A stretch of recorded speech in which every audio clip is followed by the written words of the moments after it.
नहीं नहीं, ये तो 100% गलत है। ऐसा कोई मामला नहीं है। आमिर भाई कोई डिप्रेशन में नहीं थे।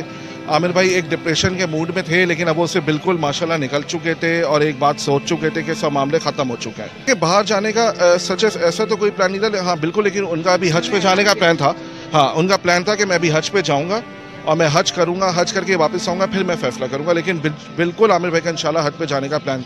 देखिए, आमिर भाई का बहुत ही जो भी हुआ, बहुत ही अफसोस हुआ, बहुत अचानक हुआ, यकीन ही नहीं आता है। परसों हम आए हैं तो हम साथ बैठे हैं, हमने खाना मंगाया है, साथ खाना खाया है, बातें की हैं। फिर कल इनफैक्ट मैं आया हुआ था, शाम में आया हूँ, तब इनसे बातचीत हुई है। फिर आमिर भाई सोने गए, ड्राइवर को बुलवाया है। सुबह आज हमारा प्लान था इस्लामाबाद निकलने का। जनरेटर की शिकायत 1-2 दिन से चल रही थी, उसका था थोड़ा प्रॉब्लम था, थोड़ा इशू था। अब मेरी अभी मैं थाने गया हुआ था, जावेद से बात हुई है कि सुबह हुआ क्या है। मैं भी आ रहा था सुबह घर पर ही, वो ये कहता है कि सुबह लाइट गई है तो आमिर भाई कमरे से उठ के आए हैं और आके लाउंज में बैठे हैं पंखा चला के। जावेद और ड्राइवर बाहर आके बैठ गए क्योंकि अंदर गर्मी बहुत थी तो बैठा नहीं जा रहा था। वो कहता है कोई 15 मिनट बाद जब लाइट आई है, शायद लाइट आ गई थी, अब उनको देखने गया है तो कह रहा है तो वो बिल्कुल बेड पे पड़े हुए थे और वो समझा बेहोश है। उन पर पानी वानी डाला, जब वो नहीं उठे तो फिर उसने एम्बुलेंस बुलवाई है। मैं इनफैक्ट जब परसों आया हूँ तो वो ठीक थे, थोड़ा सा उनको सांस का प्रॉब्लम हो रहा था, वो भी ये जनरेटर की वजह से हो रहा था। वो शिकायत भी करते, अदरवाइज आमिर भाई बिल्कुल माशाल्लाह ठीक थे।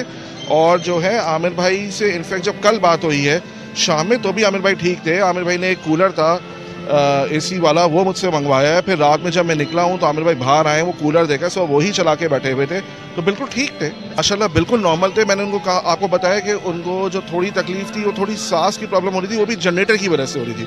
वो उनको भी हो रही थी, वो हमें भी हो रही थी, हमें भी फील हुआ, इसलिए हम भी बाहर आके बैठ जाते थे। अगर आप अभी वो दरवाज़ा इनका बंद है, अगर आप अंदर जाएंगे तो आपको खुद फील होगा। एक्चुअली अंदर जो है आमिर भाई के घर में सारा एसी है सिस्टम, तो घर पूरा पैक्ड है आमिर भाई का। कोई अंदर खिड़की नहीं है, कुछ नहीं है। लाइट चली जाए तो आप 2 मिनट भी अंदर नहीं बैठ सकते। जी बिल्कुल, मैं रेगुलर आना चाहना था। इनफैक्ट आमिर भाई का जो वलीमा था तीसरा, मैं भी उसमें मौजूद था और आमिर भाई से बिल्कुल मेरे बड़े भाई थे और बिल्कुल ही बड़े भाइयों की तरह थी।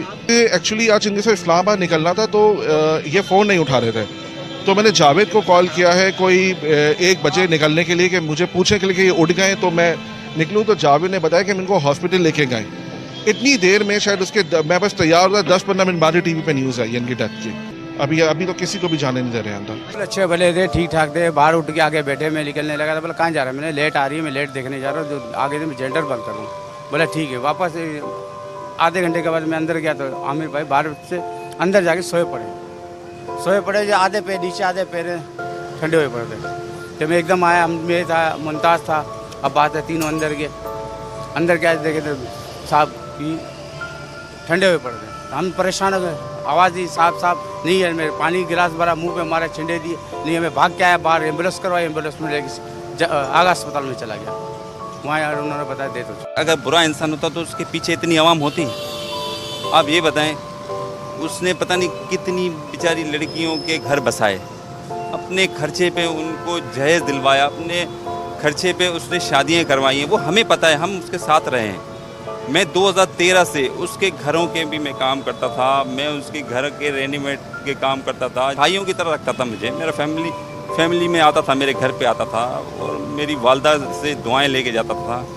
तो ये सब बंदा इतना गलत नहीं हो सकता जितनी ये सोशल मीडिया ने उसके पीछे इतना फैलाया हुआ था।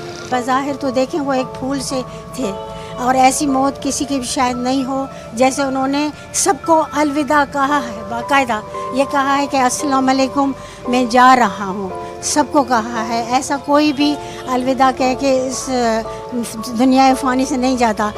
कुल नफ्सिन ज़ायक़तुल मौत, मौत तो हर इंसान को आनी है, मगर आमिर लियाकत जैसे अच्छे इंसान थे ना, वैसा मेरे ख्याल में वो दिल के बहुत अच्छे थे और साफ़ थे। बहुत दुखी थे और वो दुखी बिल्कुल थे क्योंकि उसमें शायद हम सबका फॉल्ट है। मीडिया के साथ जो भी चक्कर था और जो लोग कर रहे थे, उन्होंने मुझसे बिल्कुल शिकायत की कि लोगों ने मेरे साथ इस तरह किया। मैंने ज़िंदगी भर लोगों को इल्म बांटा, आलिम ऑनलाइन किया। और आमिर भाई का नेचर मुझे नहीं पता लोग आमिर भाई के लिए क्या सोचते हैं। आमिर भाई दिल का बादशाह आदमी था। कोई आता है मना नहीं करना, साथ बैठा के खाना खिलाना, चाहे वो नौकर है चाहे वो ड्राइवर है, एक प्लेट में खाना खाना। आमिर भाई मतलब अब जा चुके हैं, मैं वैसे भी झूठ नहीं बोलूँगा, ऐसा कोई कुछ भी नहीं आमिर भाई ने कहा। ना आमिर भाई अपने दिल की हर बात मुझसे करते थे, ना आमिर भाई ने मुझसे ऐसी कोई ख्वाहिश ज़ाहिर की, बल्कि जो उसने आमिर भाई के साथ किया, आमिर भाई के आखिरी अल्फाज थे, बल्कि मेरे भी अल्फाज हैं।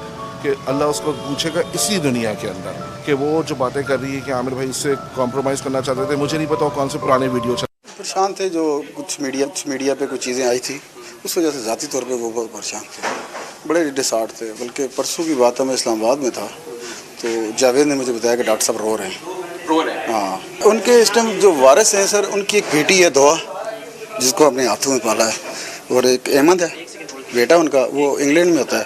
हालांकि इन दोनों का कहना शायद मुनासिब है, यानी इन दोनों की कफ़ालत ये खुद ही करते थे। हम तो अपने सिस्टम के लिए आए थे कि पैसे लेके डीजल एक पेट्रोल डालें, दूसरा मैं डॉक्टर साहब को उठाऊं तो हम इस्लामाबाद निकलें। मैं फ्रेश हो गया, मैंने कहा एक तो शावर ले लेता हूं। तो अंदर आए हैं तो साहब पहले बाहर सोफे पे सोए हुए थे, तो फिर अंदर चले गए, तो हमें तो नहीं पता था अंदर, हम अंदर दरवाज़ा खुला हुआ था, तो मैं अब्बास भाई और जावेद हम तीनों थे। जब अंदर गए तो अंदर देखा तो डॉक्टर साहब सोफे पे पड़े हुए, तो टांगे नीचे, तो ऐसे मतलब जैसे वो सोफे पे आदमी लेट सकता है। तो हमने हलाया, पानी मेरे पास बोतल की थी, मैं उसने पानी पी रहा, मैंने पानी छिड़का ऊपर, सबको हलाया, क्योंकि मेरा उस टाइम खुद इतना तेज़ था ना हार्ट बीट, तो मैं किसी को चेक नहीं कर सकता। मैं बल्कि एक दो बंदे, फिर बाहर से काफ़ी लोग आ गए, तो हमने कहा यार इनका चेक तो करो। जब उन्होंने चेक किया तो हमें तो यही है महसूस हुआ कि वो एक्सपायर हो गए। लेकिन फिर भी हमने कहा एम्बुलेंस बुलाते हैं, हॉस्पिटल तो लेके जाए ना, जो भी आगे प्रोसेस होता है वो करें। तो फिर आपने एम्बुलेंस को कॉल की? एम्बुलेंस को कॉल मतलब मैंने तो नहीं की हमारे बीच में से किसी ने, तो फिर एम्बुलेंस आई। एम्बुलेंस आने के बाद फिर हम लोगों ने स्ट्रेचर पे उठाया, काफ़ी 10-15 लोग थे। इनका क्या हो? सर इनका ख़ानदानी कौन है, एक बेटी और एक बेटा है। उनसे कोई रब्ता हुआ है? रब्ता बेटी से हो चुका है, ठीक है, बेटी पहुँचने वाली है। उनका ख़ानदान सिर्फ 2 बंदों का है। बात चला जा, मुमताज़ की तबीयत खराब, उसको बाहर लेके गया, उसको पानी मारी, हमने सबने मिल गए। यहाँ से मैं अंदर जाता हूँ, अंदर गया, अंदर देखो तो यहाँ से उठ गई, अंदर कमरे में हम तीनों साथ चले गए, जाके देखो तो आधे पैर इसके नीचे पड़े, आधे सोफे पे यूँ पड़ा है। ऐसी चली, घुटन कुछ भी नहीं थी, सिर्फ घुटन यहाँ थी, ये खोला था हमने, पंखे चलाया, वो दरवाजा बंद किया होता है, लाइट गई थी, जनरेटर चल रहा था, दरवाजे खोले हुए थे सब। इतने मैंने सबको बुला लिया, अंदर के उसकी तबीयत खराब, हम भाग के आए बाहर, दुकानदारों को बुलाया मैंने, डॉक्टर साहब की हालत ख़राब हो चुकी है और एम्बुलेंस मंगा लो जल्दी जल्दी। इतने में एम्बुलेंस ने लेके आए, वहाँ से उठाए, उधर तक पहुँचे तो बोले मैं था, तीनों साथ गए थे, मुमताज़ था, मैं था और गुलाम अब्बास था, तीनों ने जाकर उठाया, देखो नीचे पर। इतने में हम सब भाग के आए बाहर से हम अंदर के सारे इकट्ठों को लिया जाए। फिर जावेद इसको इस्लामाबाद बोले मैं यहाँ नहीं रहूँगा, मेरे लिए बहुत बड़ा मसला पता, मैं जाना चाहता हूँ इस्लामाबाद। और इस औरत पे, इसके बच्चों पे कहर डलेगा। इसने मेरी बेटी को नंगा इधर उठवाया है, कराची में ताल्लुक की बिना पर नंगा उठवाया इसने। इनके हमने जवाब भेजे थे, इनको TCS करके जवाब भेजे थे कि ये सारे प्रूफ हैं, और आमिर बेटे ने कोई किसी किस्म की 2.5 महीने आमिर बेटा जिंदा रहा, 2.5 महीने में उसने कोई केस बच्ची पे नहीं किया।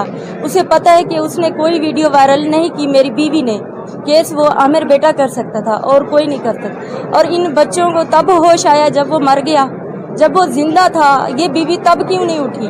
फिर जब जिंदा इंसान के ऊपर हमदर्दी इसको क्यों नहीं आई? पूरी दुनिया में वो बेइज्जत हो रहा था, बदनाम हो रहा था, उसे पूरी दुनिया खा रही थी कि तुम्हारी वीडियो गई। बच्चे किस लिए होते हैं? माँ बाप के सहारे के लिए होते हैं। तब ये बच्चे कहाँ गए हुए थे? तब इन बच्चों को होश नहीं था कि हम अपने बाप को जाएं, सहारा दें, पूछें अब्बू आप कैसे हैं, आपके साथ ज्यादती हुई, हम आपके साथ मिलें, कुछ करें आपके साथ, कोई आप FIR करवाएं, आपकी बीवी ने ज्यादती की है, अब्बू हम आपका सहारा बने। लेकिन नहीं, ना बच्चे, ना भी ये जो साबका अहलिया आप जगह जगह पे कह रही है, वो तो बेवा ही नहीं है, वो तो बेवा ही नहीं है। इसका कानून है कि वो बेवा नहीं है। आप लोग सब बताएं, वो बेवा है, वो हकदार है। हमने केस शुरू दिन से कहा हुआ है कि पोस्टमार्टम करवाएं, आमिर का कत्ल हुआ है, पोस्टमार्टम करवाएं, आमिर का कत्ल हुआ है। ये क्यों रोक रही है? क्यों इसने डॉक्टरों को कहा है कि नहीं हम पोस्टमार्टम नहीं करवाना चाहते? क्यों इसने पुलिस के साथ लड़ाई की है कि नहीं पोस्टमार्टम नहीं होगा? क्यों रुकवा रही है? जबकि ना बच्चे उसके पास रहते थे, ना ये औरत रहती थी। ये एक लंबे अरसे से उनसे जुदा थे, आमिर से। हम लोग करीब थे, मैं सास करीब थी, उसकी बीवी करीब थी।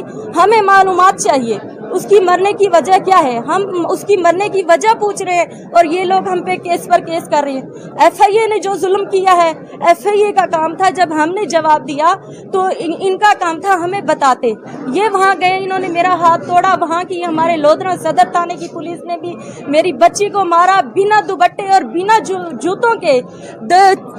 10 बंदे थे एफआईए वाले, पूरी गाड़ी में 800,000 किलोमीटर है लोधरा से कराची का सफर, उसे नंगा लेकर आए। यही कानून है, प्रूफ दिखाएं। क्यों नहीं लेकर आई एफआईए वाली प्रूफ? इन्होंने चालान क्यों नहीं लिया? अगर हम मेरी बेटी पर जुर्म साबित होता तो आते ही चालान देते और प्रूफ देते कि जब सब ये इसका प्रूफ है, इसीलिए हम गिरफ्तार कर रहे हैं।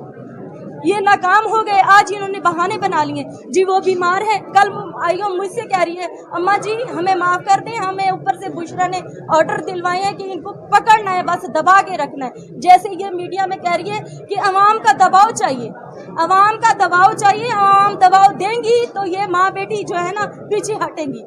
ये कह रही है आमिर की तो कोई प्रॉपर्टी नहीं है, अरबों की प्रॉपर्टी निकली पड़ी है। आमिर तो प्रॉपर्टी बेच गया था, उसकी तो कोई प्रॉपर्टी ही नहीं है, अरबों की प्रॉपर्टी निकली, उसका कत्ल हुआ है। पूरा केस करे, पूरे केस की इंक्वायरी होनी चाहिए, जो जुर्मदार है उसे सजा मिलनी चाहिए, चाहे हमें, चाहे बुशरा और उसकी बेटी और बेटा। बेटा क्यों भाग गया है?